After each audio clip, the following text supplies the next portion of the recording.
I explored to the east along a high ridge, reached a high peak, and then turned back.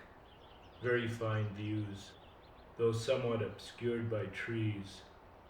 Many of the trees are very old, with thick trunks, but not very tall, apparently stunted, which is probably why they were never logged off.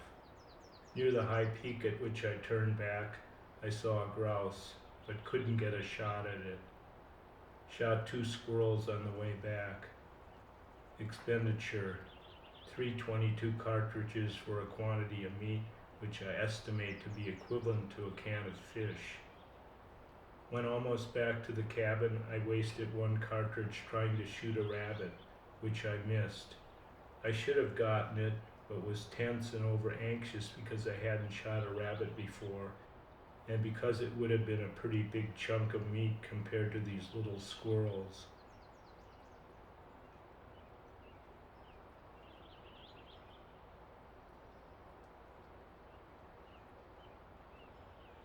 Went up on the ridge to work on a lean-to for a camp, which I hope to use as a base for further exploration. Saw no game, probably because it was windy and snowing heavily, and squirrels don't seem to like bad weather. Went on a minor exploring walk to the relatively low peak northeast of the cabin. Shot nothing today, but need no meat since my ration plan includes a can of fish for today, 1 can per week. The rest of the day I spent as follows. Made candles and made a candle holder to catch the wax. Worked on putting trim around the door to keep the weather out. Made hooks from a coat hanger and attached them to the wall to hang my rifles on. One more step towards solving the problem of where to put things in this tiny place.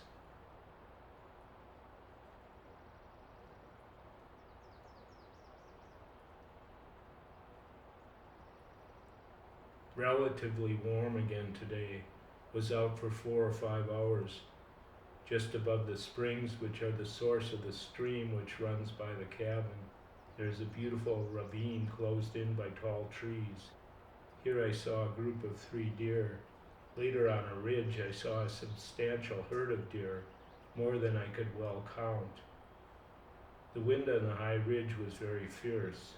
On the way back I had the misfortune to meet the jagoff who has been staying in the cabin which I passed on the way up here, just after turning off the gravel road. The cocksucker said he is going to be up here all the time now, because he is laid off for the winter. It seems like there is no place in the world where one can be alone. It wouldn't be so bad if I found the fellow's personality congenial, but in fact I disliked the jerk.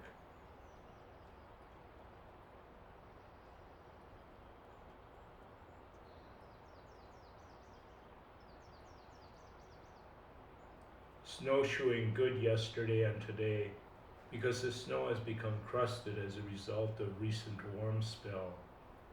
Found a fine new little area of forest today. The slope's not very steep. On a ridge where the wind had blown some of the ground clear of snow, I found some wild onions growing in soil loose enough so they could be dug up. Digging them was rough work because the wind was very bitter and I had to dig with a pointed stick.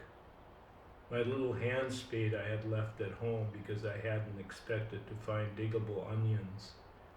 On the way back I spotted a porcupine in a pine tree and shot it, expending 222 cartridges. At first it seemed to be dead, but then I noticed that it was still breathing. Because of the thick hair and quills, I couldn't see where the brain area of its head was, so I just put my gun against what I guessed should be about right and fired. It was very difficult to butcher because the skin didn't pull away from the flesh very cleanly, and of course one had to watch out for the quills. It had many tapeworms inside the abdomen, so after cleaning it I washed my hands and my knife thoroughly in a strong solution of Lysol, and I burned all the refuge. Naturally, I will cook the meat very well.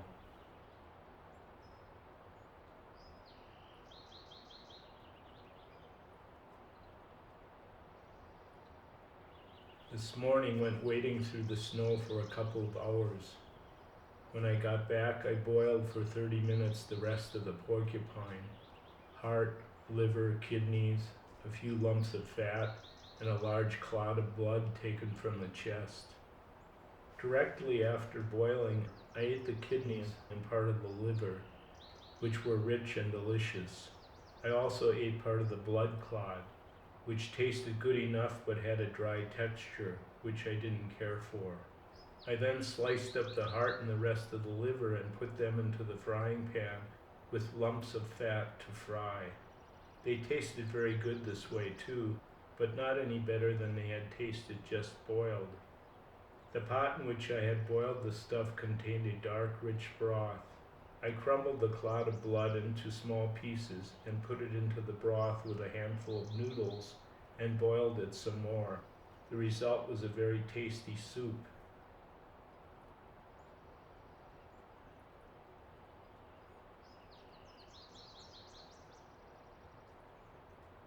A few days ago, I noticed a decided soreness around the roots of my teeth from chewing the rather tough porcupine meat.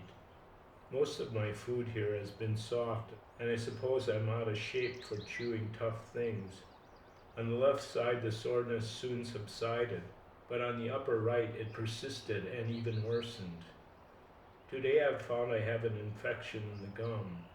I suspect that this may have resulted from fragments of meat having been jammed in between the gum and the teeth during the process of chewing. I ran a piece of thread between the gum and teeth to remove any bits of meat that might still be there, and the thread came out with a little pus on it, so the thing is draining and perhaps will begin to subside.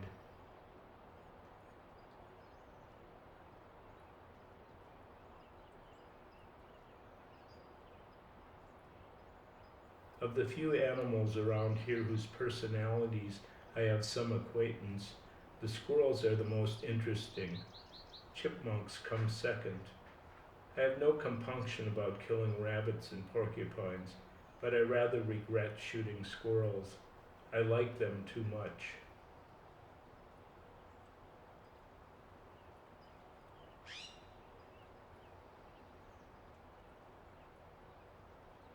"17 degrees below zero this morning.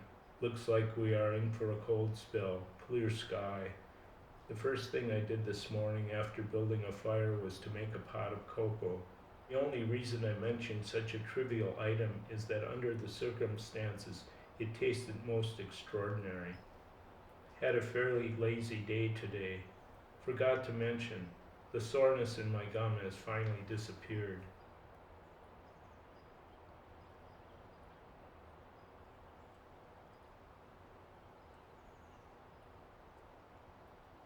I shot a coyote.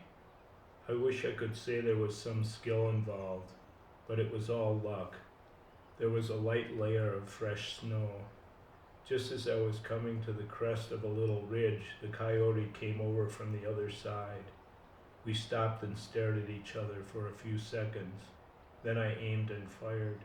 I was a little afraid that the bullet would not be enough to immediately disable him, since it was only a .22 and a standard velocity cartridge yet. But he went right down. However, when I approached, he heaved himself up on his front legs and dragged himself down the hill with his hind legs trailing behind, apparently paralyzed. Probably the bullet hit his spine. I now load it with a high-speed, hollow-point long rifle cartridge and found him lying by the creek. As he showed some disposition to get up on his front legs again, I shot him in the back, the bullet passing out through his chest and making a pretty good hole.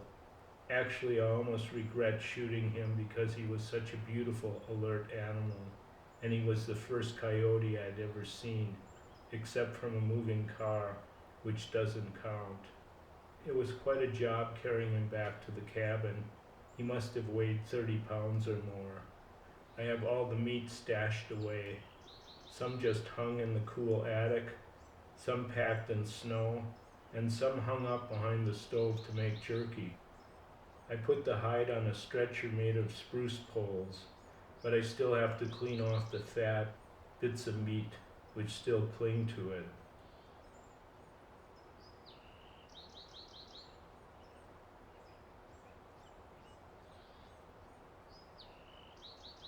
Today on my walk, a bull elk moved out of my path and made the mistake of trying to go through a shallow ravine. Noticing that the elk was having great difficulty with the deep snow in the ravine, I thought I would pursue him and see how close I could get.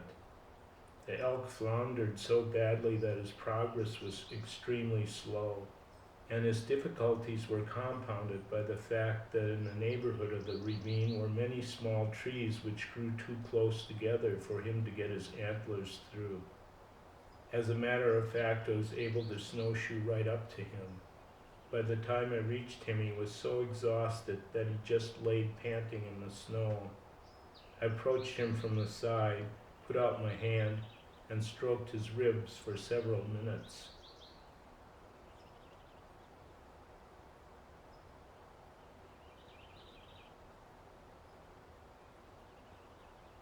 The guy who has the cabin below mine came up here and gave me a can of chili, 2 cans of peaches, a package of 6 Hershey bars, a large package of Frankfurters, and $2, all of which he insisted that I accept as payment for helping him get wood last week. He said he sold the wood for $15. Was he trying to be especially generous because he had some idea that I am impoverished? One of the main satisfactions of being up here is doing everything for myself.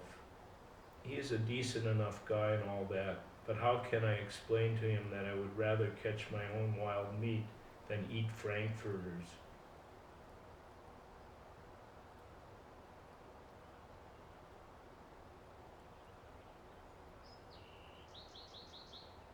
Today I finished my squirrel trap. It seems to work pretty well. It is powered by 12 fat rubber bands and snaps shut very strongly. If I can find the right bait to attract squirrels, I should be okay with it. Since it was made mostly from scraps, it only costs, say, 35 cents to make it, a package of rubber bands and a few nails and screws.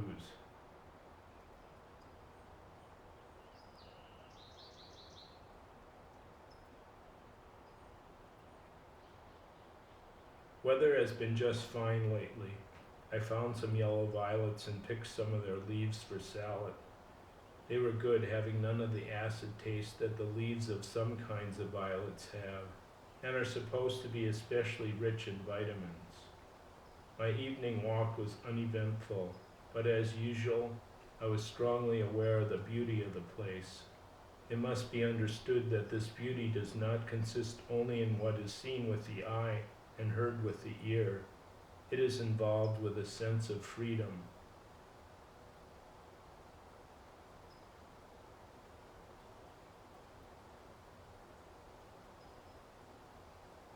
The last 2 days or so had beautiful summery weather. Took a long ramble up the ridges, saw many blue grouse and shot 2 males.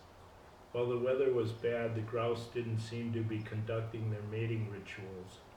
But in today's fine weather, the males were strutting around again and calling. They seem to have a variety of signals. There is a monotonous note that sounds like the noise made blowing across the top of a bottle. Then there is a kind of deep guttural note that the males make when they puff up their necks. And there is a variety of clucking sounds. I noticed if I went after a male, a few times I got close enough to make it fly, but it didn't fly far because it didn't want to lose contact with the female it was courting. When a grouse lands, it usually makes a pretty loud fluttering with its wings to break itself. Every time the male lands, the female answers with a flutter of its wings.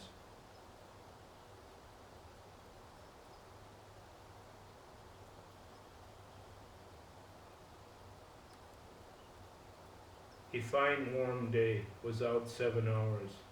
I went about northeast and found myself not very far from the abandoned log house on South Fork Humbug Creek, and I followed the stream that flows into Humbug Creek upstream.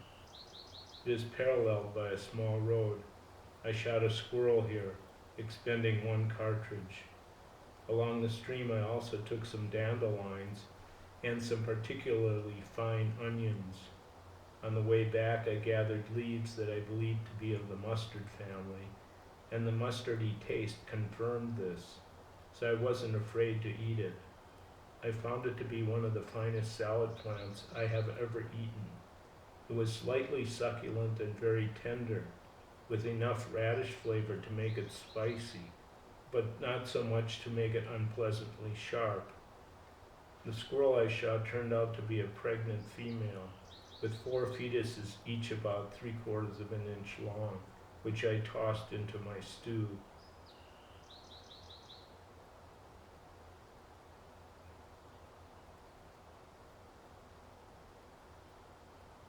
This morning I returned from a 16-day hike. After I got home, I took a much-needed bath down by the stream. Later, I watered my garden, thinned it, and pulled some weeds. In the evening, I took a little stroll. No matter how often I look at those wooded hills and walk over them, I still find something exciting and mysterious about them. A little after dark, I happened to roll out of my blanket to readjust my clothing, and I saw a most spectacular meteor. Unless it was an artificial satellite or something like that re-entering the atmosphere. It was a large fireball that left a long and brilliant trail and threw out sparks at times. It streaked across the sky from north to south.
Here I am going to confess to, or to be more accurate, brag about, some of the misdeeds I have committed in the last few years.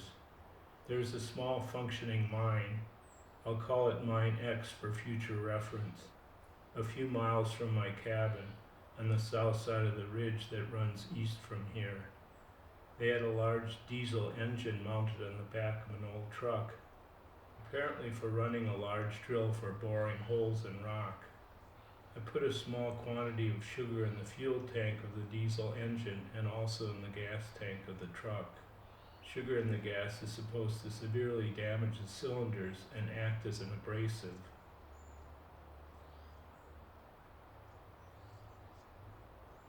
Somebody used to have an oldish house trailer parked at an abandoned mine, Upfield Gulch. It seemed to be used only in hunting season. I broke into this trailer by undoing some screws and prying off a metal window frame, ruining it in the process. I had a strong psychological inhibition against breaking the window, even though it's very unlikely anyone could have been within earshot. I stole a few cans of food from the trailer. There was a bed under the removed window whose mattress probably got soaked with rain later. Next summer I noticed the trailer had been removed.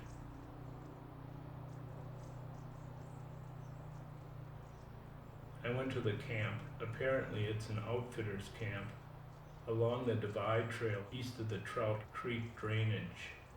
They had a corral there and a little way back in the woods a kind of lean-to with equipment stored in it. I stole an axe. This is the axe I still use.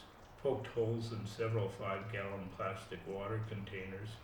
Took the stovepipe and hid it off in the woods. Smashed 2 thermometers and scattered most of the other stuff around.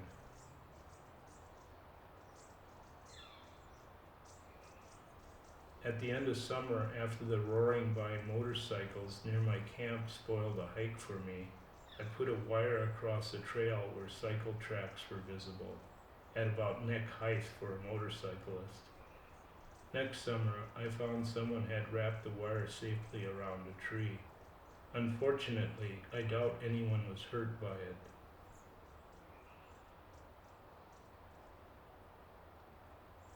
I went back to Mine X and put a generous quantity of sugar in the fuel tank of the diesel engine and gas tank of the truck. When those guys were taking rock for landfill near my cabin here, I went at night and put a large quantity of sugar in the gas tank of an oldish pickup truck they had left there. In fall, I went to a certain cabin in Rochester Gulch. From tracks I've seen, I'm pretty confident that it is the people who own this cabin who are responsible for much of the motorcycle roaring that occur on the ridge that runs east from Baldy. Parked behind the cabin, I found 2 snowmobiles and a coot, a 4-wheeled off-road vehicle. I sugared the gas on the coot and one of the snowmobiles. Later, I went back to the same cabin. There was a diesel earth-moving machine parked near it, and I sugared the fuel tank. Then I unscrewed a window from its frame, still that inhibition about breaking windows. Entered the cabin, stole the trail axe, slashed the mattresses of 6 beds they had there, slashed the sofa, and poured out a 1/3 full bottle of vodka.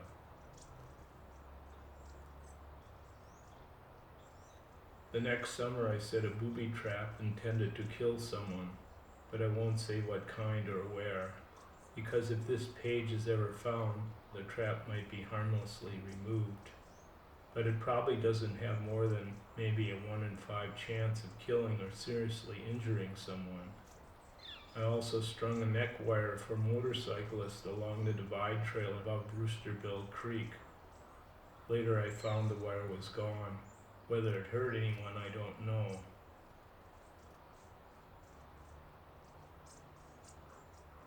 Up South Fork Humbug, I shot a cow in the head with my .30-30 and then got the hell out of there. I mean a rancher's cow, not an elk cow.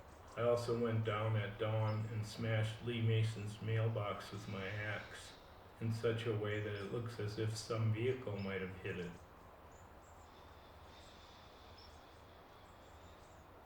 In fall, I went to some cabins along Dalton Mountain Road. There was a small house trailer parked on the lot, immaculately furnished inside. I stole the rusty animal trap I found outside the cabin. Overcoming my earlier inhibitions, I smashed most of the windows in the trailer, then reached inside with my rifle and smashed a Coleman lantern and 2 gas lamp fixtures. I smashed 6 panes on the cabin. At the cabin next door, I shot a hole in a new tire on a trailer. Then I got the hell out pretty quick, because all this was noisy, of course, and close to the road.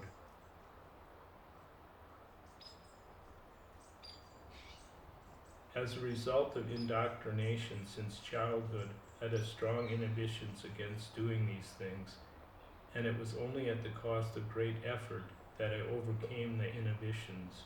I think that perhaps I could now kill someone under circumstances where there was very little chance of getting caught, but I'm not sure I could, because often one's brainwashing turns out to be stronger than one thought.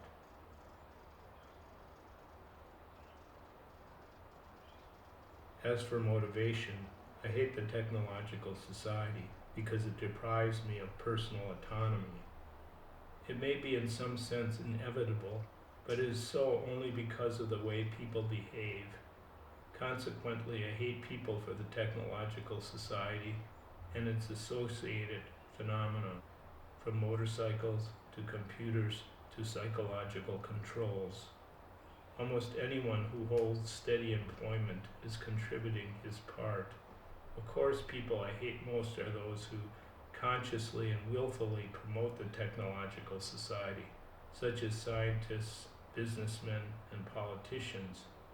I emphasize that my motivation is personal revenge.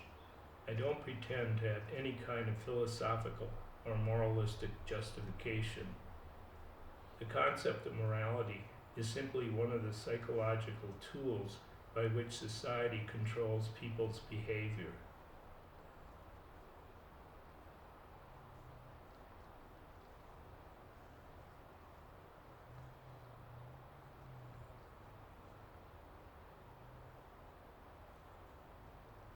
In May 1978, I came back to the Chicago area mainly for one reason, so that I could more safely attempt to murder a scientist, businessman, or the like. I would also like to kill a communist. Before leaving Montana, I made a bomb in a kind of box, designed to explode when the box was opened. This was a long, narrow box. I picked the name of an electrical engineering professor out of the catalog of the Rensselaer Polytechnic Institute and addressed the bomb package to him. I took the package to downtown Chicago, intending to mail it from there, but it didn't fit in the mailboxes, and the post office package drops I checked out did not look as if they could swallow such a long package, except in one post office at the merchandise mark. But that was where I had bought stamps for the package a few days ago, so I was afraid to go there again because my face might be remembered. So I took the bomb to the University of Illinois Circle campus and surreptitiously dropped it between 2 parked cars in the lot near the Science and Technology buildings. I hoped the student, preferably one in the science field, would pick it up and would either be a good citizen and take the package to a post office, or would open the package himself and blow his hands off or get killed. I checked the newspapers carefully afterwards, but could get no information about the outcome of what I did. I have not the least feeling of guilt about this. On the contrary, I am proud of what I did. But I wish I had some reassurance that I succeeded in killing or maiming someone.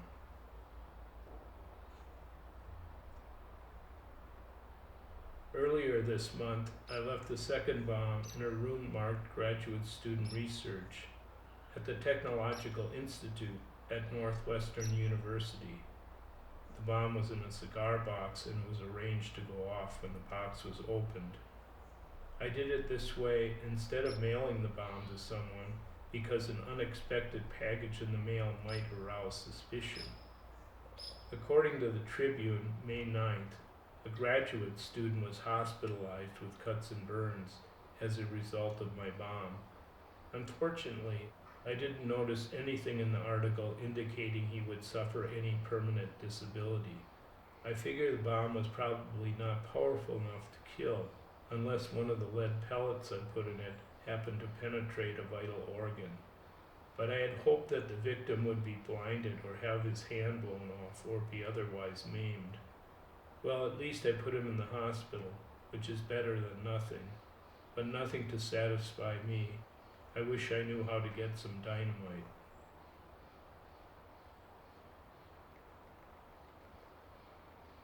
By the way, my motive for keeping these pages separate from the others is an obvious one.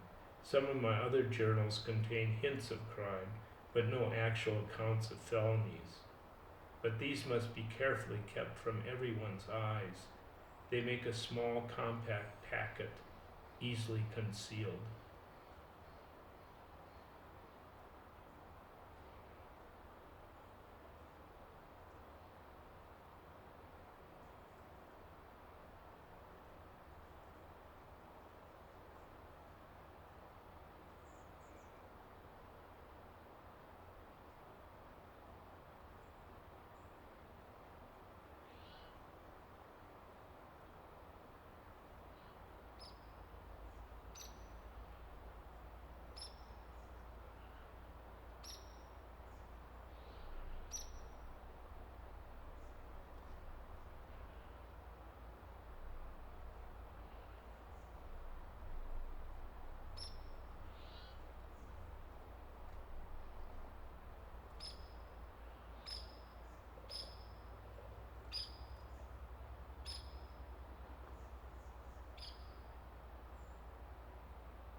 Plan was to blow up airliner in flight. Late summer and early fall 1979, I constructed device. Much expense, because I had to go to Great Falls to buy materials including barometer and many boxes of cartridges for the powder. I put more than a quart of smokeless powder in a can and rigged barometer so device would explode at 2,000 feet or conceivably as high as 3,500 feet. Late October, mailed package from Chicago, priority mail, so it would go by air. Unfortunately, plane not destroyed, bomb too weak. Newspapers said low power device, surprised me. As I wrote in 1979, I speculated why the bomb was weak. Now know why. Smokeless powder is deflagrating and not detonating explosive, and container too weak even to fully utilize its deflagrating potential. Seems that trigger system not too reliable. According to Chicago Tribune, bomb went off as plane approached Washington. According to Sun Times, passengers said bomb went off halfway to Washington. Should have gone off long before. Defective barometer. Used pressurizing information from 1971. Conceivably, they now pressurize at lower altitude. Suspected light touch of barometer needle on contact not absolutely reliable in transmitting current. Bomb did not accomplish much. Probably destroyed some mail. No damage to plane. At least it gave them a good scare. Much thick smoke came into passenger space. Plane landed at airport other than its destination because of this. Tribune said no panic, but Sun Times said some were jumping up and down, screaming for the poor stewardess. FBI investigating incident. FBI suck my cock.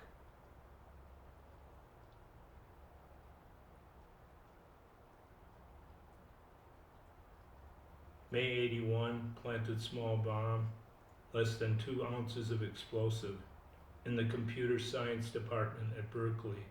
This is apparato number 2, experiment 83 in my notebooks.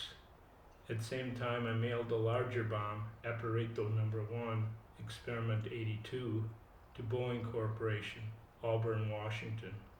Outcome of Boeing bomb unknown. Berkeley bomb did well for its size. It was sprung by Air Force pilot, 26-year-old, named Hauser, working on a master's degree in electrical engineering. He probably would have been killed if so positioned. As it was, mainly his right arm was hit. Witnesses said whole arm exploded, blood all over the place. One newspaper said arm was mangled. Another said it was shattered and that he would never recover full use of arm and hand. Also, there was damage to one eye. One paper said the small computer lab was destroyed. This is improbable. I was relieved to read what kind of guy sprung the trap. I worried about that some young kid, undergraduate, not even computer science major, might get it. But the guy clearly typical member of technical class. Might even be one of the guys that have flown those fucking jets over my house. This gives me great relief to my choking, frustrated anger and sense of impotence against the system. At the same time, must admit I feel badly about having crippled the man's arm. It has been bothering me a good deal. This is embarrassing because while my feelings are partly from pity, I'm sure they come largely from training, propaganda, and brainwashing we all get. But do not get the idea that I regret what I did. Relief of frustrated anger outweighs uncomfortable conscience. I would do it all over again. So many failures with feeble, ineffective bombs were driving me desperate with frustration. Have to get revenge for all the wilderness being fucked up by the system. Further search of newspapers yield Hauser's arm was severed or nearly severed. Tips of three fingers torn off. Hauser, father of 3 kids. He was afraid his dream was ruined. Dream was to be astronaut. I am no longer bothered having crippled the sky, partly because I just got over it with time, partly because his aspiration was so ignoble. Searched other newspapers, found no reference to Boeing bomb. Seems inexplicable. It was designed and built with such care that malfunction seems highly improbable. Recently I camped in a paradise-like glacial cirque. At evening, beautiful singing birds were ruined by the obscene roar of jet planes. Laughed at the idea of having any compunction about crippling airplane pilot.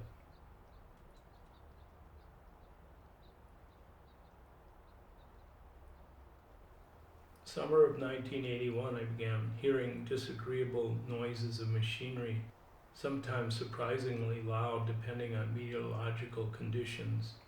Following winter, many otherwise pleasant excursions were ruined for me by the moaning and howling of these iron monsters, audible for miles over the hills. Made up my mind to get revenge, but it was difficult to determine just where noise was coming from. Had to wait for summer anyway, since my tracks could easily be followed in snow.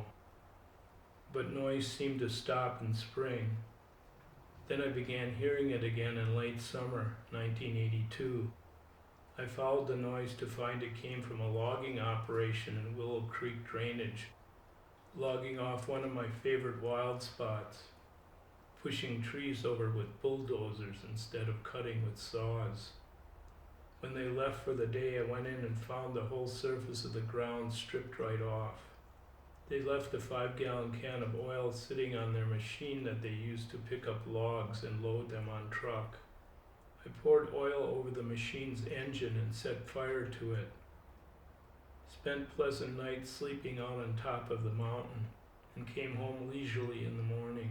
I felt so good after having done this, though I might uneasy over the risk of being suspected.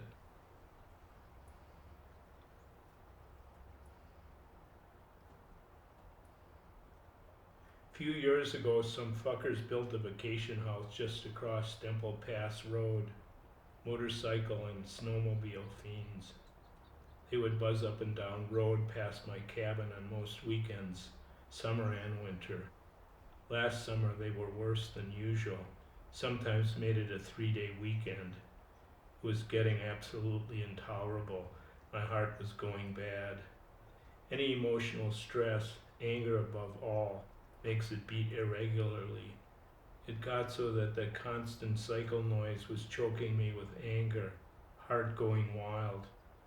Risky to commit crime so close to home, but I figured if I didn't get those guys, the anger would literally kill me. So one night in fall, I sneaked over there, though they were home, and stole their chainsaw, buried it in a swamp. A couple of weeks later, I chopped my way into their house, smashed up interior pretty thoroughly. It was a real luxury place. They also had a mobile home there. I broke into that too, found silver painted motorcycle inside, smashed it up with my axe. They had 4 snowmobiles sitting outside. I thoroughly smashed engines of those with the axe. A week or so later, cops came up here and asked if I had seen anyone fooling around any buildings around here. Also asked if I had any problems with motorcycles. The truth crossed their minds, but probably they did not seriously suspect me. Otherwise their questioning would not have been so perfunctory. I am pleased I was so collected in answering cops' questions.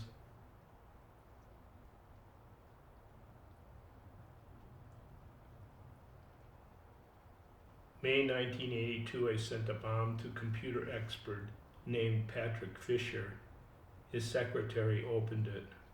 One paper said she was in hospital, in good condition, with arm and chest cuts. Other papers said bomb drove fragments of wood into her flesh, but no indication that she was permanently disabled. Frustrating that I can't seem to make lethal bomb. Revenge attempts have been gobbling much time, impending other work, but I must succeed, must get revenge.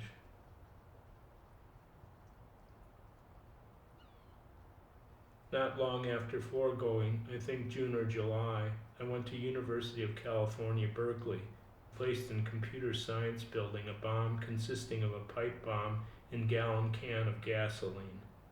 According to paper, vice chairman of computer science department picked it up. He was considered to be out of danger of losing any fingers, but would need further surgery for bone and tendon damage in hand. Apparently pipe bomb went off but did not ignite gasoline. I don't understand it. Frustrated. Traveling expenses for such raids are very hard on my slender financial resources.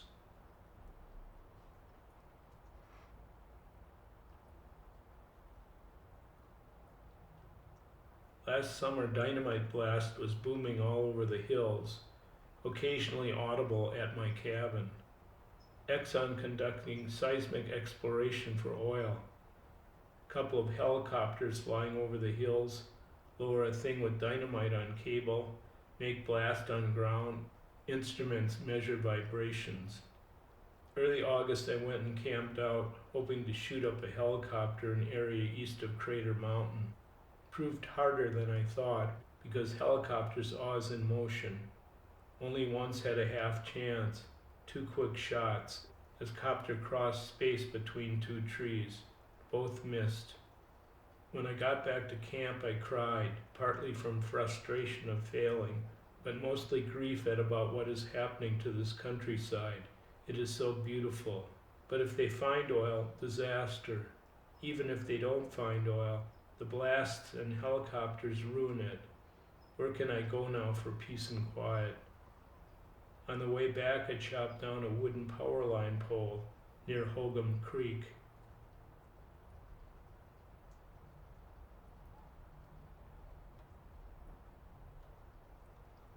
Beginning of June 1985. Success at last after many failures reported in these notes.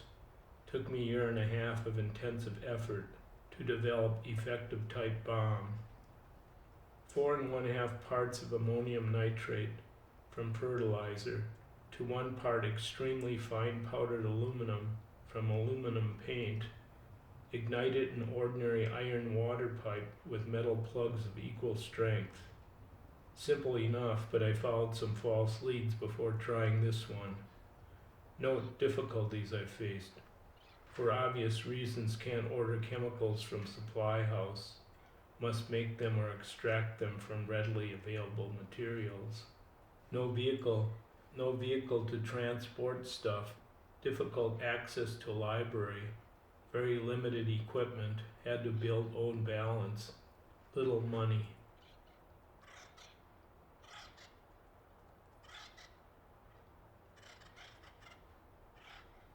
Experiment 100.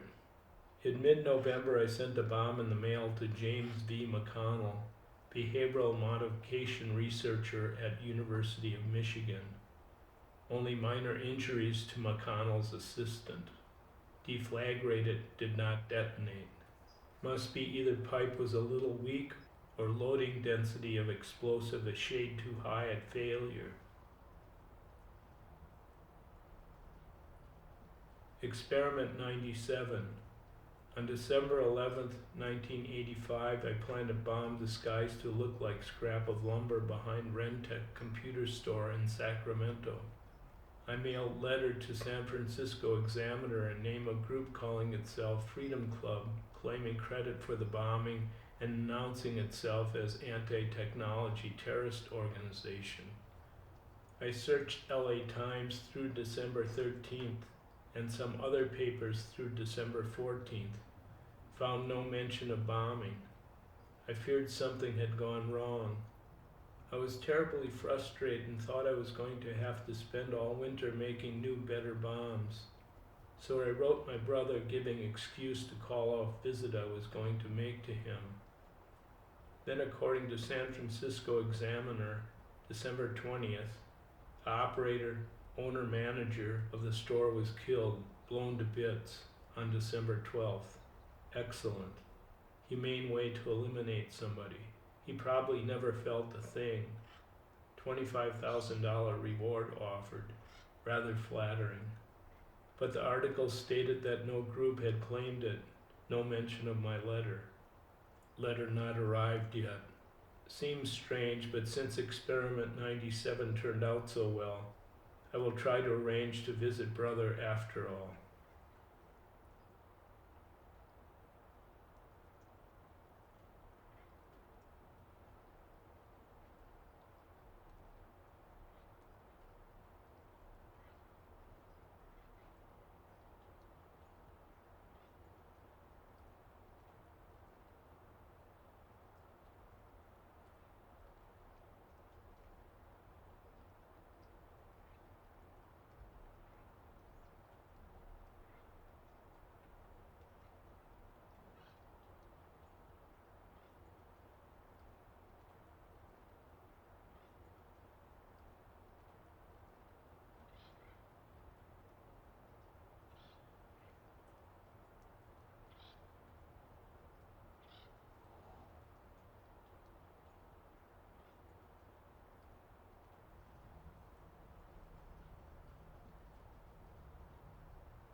Human beings have a need for something we call the power process.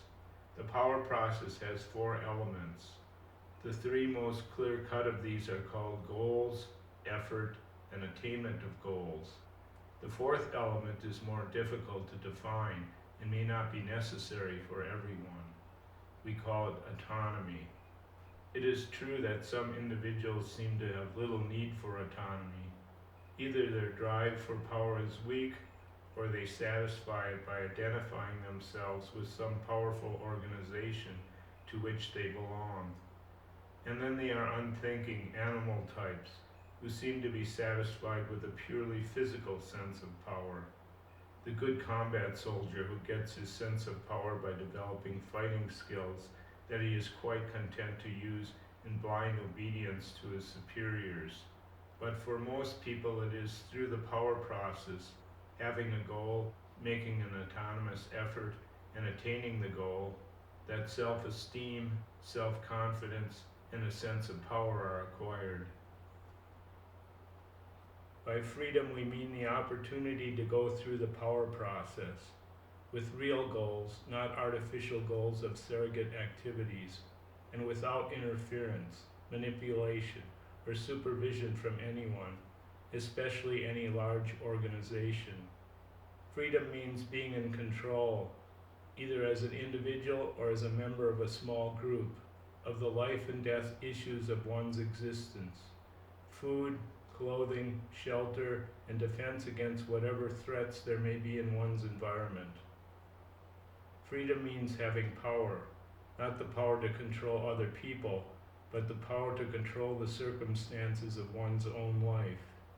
One does not have freedom if anyone else, especially a large organization, has power over one, no matter how benevolently, tolerantly, and permissively that power may be exercised.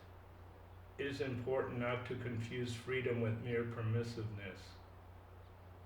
It is said that we live in a free society because we have a certain number of constitutionally guaranteed rights, but those are not as important as they may seem. The degree of personal freedom that exists in a society is determined more by the economic and technological structure of the society than by its laws or its form of government. Most of the Indian nations of New England were monarchies, and many of the cities of the Italian Renaissance were controlled by dictators. But they were allowed far more personal freedom than our society does. In part, this was because they lacked efficient mechanisms for enforcing the ruler's will. There were no modern, well-organized police forces, no rapid long-distance communications, no surveillance cameras, no dossiers of information about the lives of average citizens. Hence, it was relatively easy to evade control. As for our constitutional rights, consider, for example, that of freedom of the press. We certainly don't mean to knock that right. It is a very important tool for limiting concentration of political power and for keeping those that do have political power in line by publicly exposing any misbehavior on their part. But freedom of the press is of very little use to the average citizen as an individual.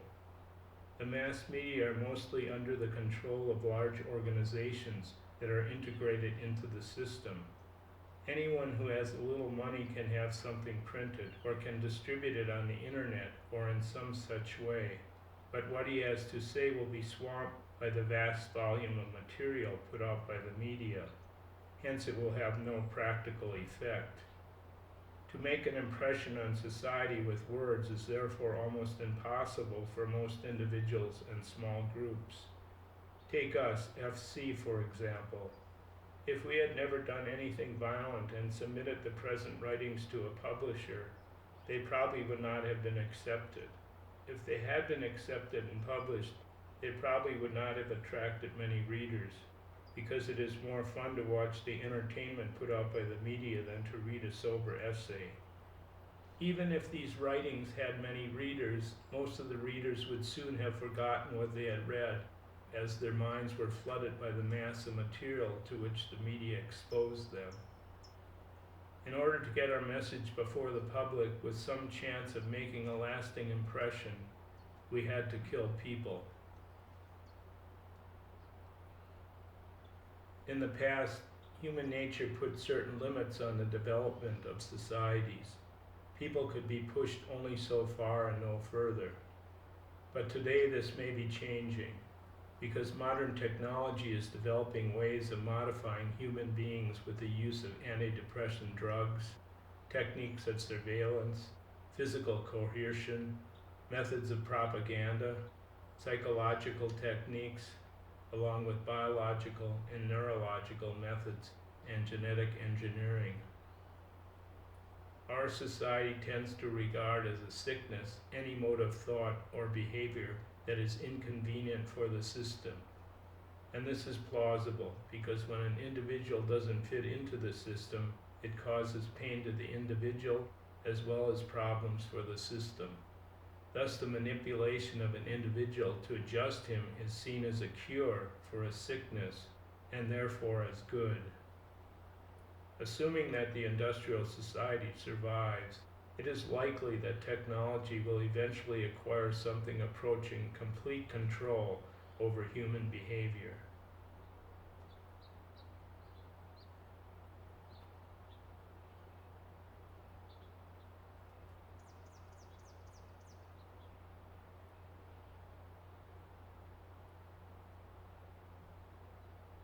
First, there is a hard climb to get to the top of the ridge, and then a level walk of a mile or so to get to the open forest of lodgepole pines where I want to hunt. A little way into the pines, I find the tracks of a snowshoe hare. I follow the trail around and around through its tangled meanderings for about an hour. Then suddenly I see the black eye and the black-tipped ears of an otherwise white snowshoe hare. It's usually the eye and the black-tipped ears that you notice first. The bunny is watching me from behind the branches and green needles of a recently fallen pine tree. The rabbit is about 40 feet away, but it's alert and watching me, so I won't try to get closer.